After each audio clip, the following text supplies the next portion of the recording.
Welcome to Luca and Miguel. Enjoy the video.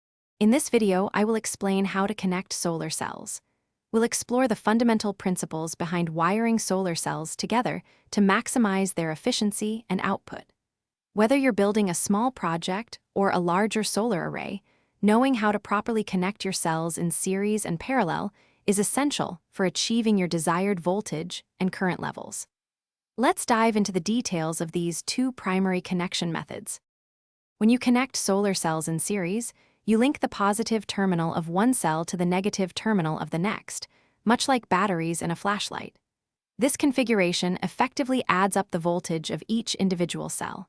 For example, connecting two 6-volt cells in series will yield a total of 12 volts, while the current output remains constant. This is ideal for systems needing higher operating voltages. For parallel connections, you connect all the positive terminals of your solar cells together, and similarly, all the negative terminals together. This setup increases the total current output of your array.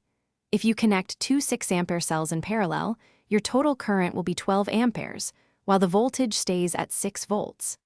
This method is perfect for applications that demand a higher current supply. Often, the most effective solar arrays combine both series and parallel connections.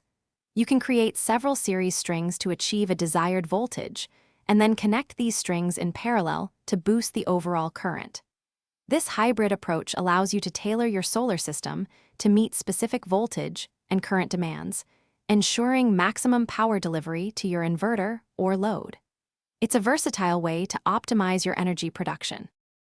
Thanks for watching and please subscribe. It's the best investment you'll ever make.